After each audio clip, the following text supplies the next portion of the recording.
सो है गाइस, स्वागत आपका एक और फिर से आप ही के यूट्यूब चैनल में। और आज की इस वीडियो में बात करेंगे Indian renewable energy development agency limited को लेकर।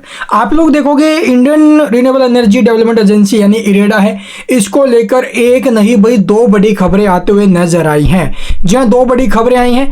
एक तो आप लोग देखोगे Q4 रिजल्ट डेट के रिगार्डिंग खबर आई है, दूसरी Q4 से रिलेटेड जो इसके शेयर होल्डिंग पैटर्न्स हैं वो भी आ चुके हैं। उन्होंने थोड़ा सा भी हैरानी करने वाला आंकड़ा दिखाया है। उसके बाद डिस्कस करेंगे अभी आज के दिन हुई इनकी एक बड़ी बैठक।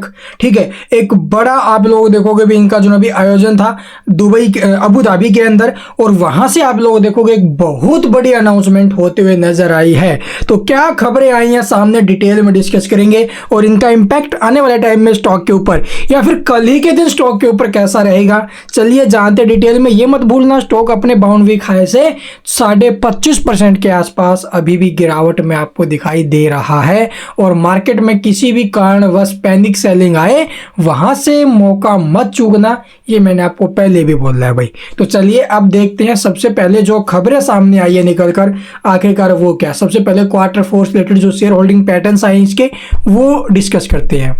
तो यहाँ पर आप लोग देखोगे भी कंपनी ने अपने जो Q4 से रिलेटेड शेयर होल्डिंग पैटर्न्स है वो डिस्क्लोज कर दिए, और यहाँ पर आप लोग देखोगे भी कैसे रहे हैं कैसे नहीं आपको यहाँ से पता चलेगा। ये देखो जो प्रमोटर्स की होल्डिंग है 75%, तो वो तो सेम ही है भाई। ठीक है, FPI ने यहाँ से अपना जो स्टेक है वो डिक्रीज किया है 1.88% से डिक्रीज किया है 1.36% अपनी होल्डिंग की अभी मार्च क्वार्टर के दौरान।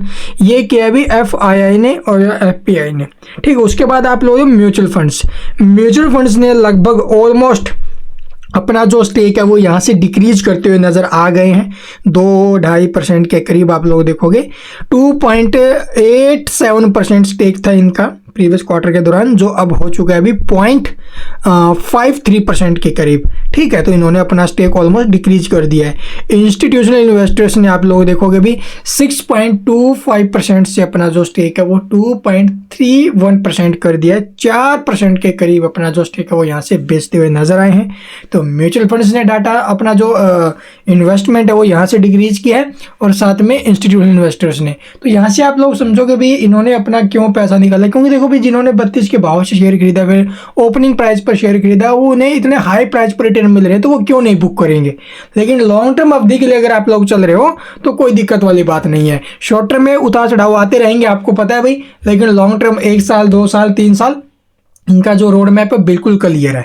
तो ये तो हो गए भी शेयर होल्डिंग पैटर्न्स। अब आपको दिखाते हुए Q4 से रिलेटेड जो डेट के बारे में अपडेट आ रही है। अभी के टाइम बहुत से निवेशकों के कमेंट आ रहे हैं कि कंपनी ने अपने जो Q4 की डेट है वो अनाउंस कर दी है। देखो भाई, ऑफिशियली अब तक कोई नोटिस नहीं आया इसके रिगार्डिंग, लेकिन फिर भी आपको दिखा देते कहाँ से आपने देखा होगा, क्यों वो न्यूज़ मार्केट में फैली हुई है। तो यहाँ पर आप लोग देखोगे ET नाउ की ऑफिशियल वेबसाइट के ऊपर मेरे को भी ये न्यूज़ देखने को मिली है। 17 तारीख की अपडेट, अभी आज ही की ये अपडेट हमें देखने को मिल रही है, जहां से आप लोग देखोगे कि कंपनी ने बताया कि Q4 रिजल्ट, तिमाही परिणाम, दिनांक और समय, क्या PSU पहली बार लाभांश की घोषणा करेगा। तो आगे आपको इसका क्वेश्चन मार्क भी देखने को मिल रहा होगा भाई। तो ये सारी चीज़ें हमें देखने को मिली। तो भाई यहाँ पर क्या डेट वगैरह अनाउंस होते हुए नजर है, और बाकी आप लोग वीडियो को पॉज करके डिटेल में पढ़ लेना। हाल ही में कंपनी ने कुछ एक अपनी लोन बुक रिगार्डिंग भी अपडेट मेंशन की थी। ठीक है, तो ये सारी चीज़ें आप पे पढ़ लेना। भी आप लोगों को मैं दिखा देता हूँ डेट से रिलेटेड क्या अपडेट आई है। तो यहाँ से आप लोग देखोगे इरेडा Q4 तिमाही परिणाम, दिनांक और समय। एक एक्सचेंज फाइलिंग में इरेडा ने बताया कि उसके निदेशक मंडल की एक बैठक मार्च 2024 को समाप्त अवधि के लिए वित्तीय जो विवरणों पर विचार करने के लिए आप लोग 19 अप्रैल 2024 को आयोजित की जाएगी। तो इनकी एक बैठक होगी भाई। ठीक है, ये डेट अनाउंस नहीं हुई कि 19 तारीख को कंपनी रिजल्ट डिस्क्लोज करेगी, नहीं, 19 तारीख को एक इनकी मीटिंग होगी, वहां पर जो ना भी कंपनी अपनी डेट अनाउंस कर सकती है Q4 रिजल्ट्स की। ठीक है, तो अब तक ऐसा कुछ भी अनाउंस नहीं। और रिजल्ट्स रही बात डिविडेंड की, तो अब तक तो कंपनी ने ऐसा कभी भी नहीं किया है कि वो डिविडेंड दिया हो। पीछे भी रिजल्ट आए इसके, और आगे अगर कंपनी अनाउंस कर दे, अभी के टाइम तो कुछ भी नहीं अनाउंस हुआ अभी, लेकिन कर सकती है, उसके बारे में कुछ कह नहीं सकते। तो चलिए ये तो हो गए भी रिजल्ट से रिलेटेड डेट। तो 19 तारीख को कंपनी की एक मीटिंग है, वहां पर देखेंगे भी रिजल्ट डेट अनाउंस होगी कि नहीं होगी। अब देख लेते भी जो सबसे बड़ी खबर आई है आखिरकार वो क्या है। तो यहाँ पर आप लोग देखो, ये है वो खबर भाई, इरेडा का रणनीतिक कदम। ठीक है, यानी कि जो इरेडा का स्ट्रेटेजिक मूव है उसके बारे में यहाँ पर जो ना भी थोड़ी सी बातें बताई गई है। और ग्रीन हाइड्रोजन और आरई विनिर्माण जो परियोजनाएं हैं, यानी कि ग्रीन हाइड्रोजन और जो रिन्यूएबल एनर्जी के जो मैन्युफैक्चरिंग प्रोजेक्ट्स हैं को बढ़ावा देने के लिए आप लोग देखोगे गिफ्ट सिटी कार्यालय यानी कि गिफ्ट सिटी ऑफिस का जो ना भी आज के दिन उद्घाटन किया गया है। ठीक है, तो ये खबर हमें देखने को मिली है। और इससे क्या बेनिफिट्स होंगे, तो यहाँ पर आप लोग देख, प्रतिस्पर्धी दरों पर उभरती प्रौद्योगिकियों के लिए नवीन उत्पादों के प्रावधान के माध्यम से इरेडा लगातार नवीकरणीय ऊर्जा वित्त पोषण में सबसे आगे रहा है और भारत में ऊर्जा भंडारण प्रौद्योगिकियों की तैनाती का समर्थन करने के लिए पूरी तरह से तैयार है। जी हाँ, जो एनर्जी स्टोरेज है उसके लिए। तो चलिए अब आपको दिखाते हैं डिटेल में आखिरकार क्या इसका मकसद है। अबू धाबी भारतीय नवीकरणीय ऊर्जा विकास एजेंसी लिमिटेड यानी इरेडा ने गिफ्ट सिटीज गांधीनगर में एक कार्यालय का उद्घाटन किया और जो विदेशी मुद्रा मूल्य वाले ऋण विकल्पों के प्रावधान में विशेषज्ञता रखता है, यानी कि जो ये फॉरेन करेंसी का है ना भी ये मामला, ठीक है, तो उसी से रिलेटेड आप लोग देखोगे ये अपडेट हमें देखने को मिली, यानी कि फॉरेन करेंसी जो ये डिनोमिनेटेड डेप्ट है उसको लेकर। ठीक है, तो यहाँ से आप लोग देखोगे विकल्पों के प्रावधान में विशेषज्ञता रखता है जो ग्रीन हाइड्रोजन और नवीकरणीय ऊर्जा विनिर्माण परियोजनाओं से जुड़ी वित्त पोषण लागत को, यानी जो भी फाइनेंसिंग से रिलेटेड है, ये जो विनिर्माण परियोजनाएं हैं, ठीक है, मैन्युफैक्चरिंग परियोजनाएं हैं, वो आप लोग देखोगे उस लागत को काफ़ी कम कर देगा भाई। ठीक है, और प्राकृतिक बचाव सुविधा प्रदान करता है जो इस प्रकार हरित ऊर्जा जो भविष्य की दिशा में एक यात्रा को तेज करना।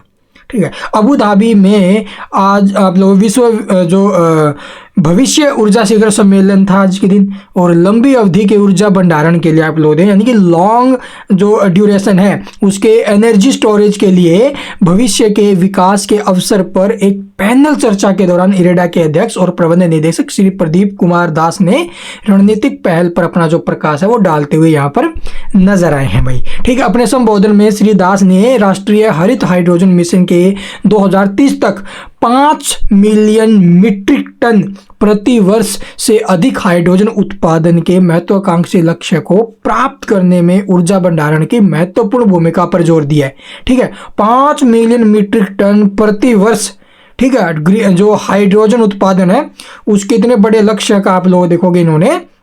ठीक है, फिर उससे आप लोगों ने किस प्रकार से ऊर्जा का भंडारण किया जाएगा उसको यहाँ पर संबोधित किया है भाई। ठीक, उस पर भूमिका के ऊपर जोर दिया है उन्होंने। भंडारण प्रौद्योगिकी को आगे बढ़ाने के लिए कई प्रमुख प्राथमिकताओं पर प्रकाश भी डाला है भाई। तो और बाकी यहाँ पर देखो भाई, इन चीज़ों को आपको डिटेल में पढ़ना चाहिए वीडियो को पॉज करके। अगर आपको डिटेल में सब कुछ बताने लग गए तो भी पता आपको वीडियो काफ़ी लंबा हो जाएगा। तो यहाँ से कंपनी का जो मेन लक्ष्य है वो क्या है, एक तो जो ये कंपनी का है ऊर्जा स्टोरेज को लेकर है। ठीक है, उसके साथ साथ आप लोग देखोगे जो ये हाइड्रोजन का जो इनका लक्ष्य हाइड्रोजन उत्पादन का, हाइड्रोजन प्रोडक्शन का, तो वो एक बड़ा जो ना भी सामने आया है इनका। ठीक है, लक्ष्य, तो इस सब को जो ना भी अचीव करेगा और पर ईयर 2030 तक आप लोग 5 मिलियन मीट्रिक टन प्रति वर्ष बहुत होता है भाई। तो ये कंपनी का लक्ष्य है और यहाँ पर ये बयान आते हुए नजर, यानी कंपनी ने एक क्या बोलते हैं ऑफिस का, ठीक है, जो ये आप लोग देखोगे गिफ्ट सिटी ऑफिस है गांधीनगर में, उसका आज के दिन उद्घाटन किया है। अबू धाबी के अंदर आप लोग देखोगे पूरा का पूरा सम्मेलन था इसको लेकर। तो ये अपडेट्स है और बाकी आप वीडियो को पॉज करके डिटेल में ये पढ़ना। ठीक है, किसको बढ़ावा मिलेगा। ठीक है, ये देखो प्रतिस्पर्धी और अनुकूलित वित्तीय समाधान है वो प्रदान करने से ऊर्जा भंडारण जो यानी कि जो एनर्जी स्टोरेज परियोजनाओं में निवेश को बढ़ावा मिलेगा। यहाँ पर जो इन्वेस्टमेंट है उसको बढ़ावा मिलेगा भाई इन सब चीज़ों से, जो कि बहुत अच्छा है। और यहाँ पर देखोगे भारत इस दिशा में सक्रिय कदम उठाए जिससे 2047 तक भंडारण जो आवश्यकता रोड मैप का निर्माण, प्रौद्योगिकी अज्ञेयवादी भंडारण निविदाएं हैं और बैटरी विनिर्माण और पंप भंडारण, जल विद्युत के लिए सहायक सरकारी हस्तक्षेप शामिल। तो ये सारी चीज़ें हमें देखने, यानी कि जो बैटरी की है आपने देखा होगा अभी जो ये बैटरी से रिलेटेड कंपनियां हैं, महाराजा बैटरी हो गया, एक्साइड हो गया, Exide energy, Exide industry, sorry, उसमें भी एक ज़बरदस्त रैली बनी हुई है। तो इस प्रकार से लॉन्ग टर्म में बहुत ज़्यादा इसके अंदर इस पूरे के पूरे सेक्टर में ग्रोथ है। तो यहाँ से आपको लॉन्ग टर्म के बारे में सोचना चाहिए। And thank you for watching the video.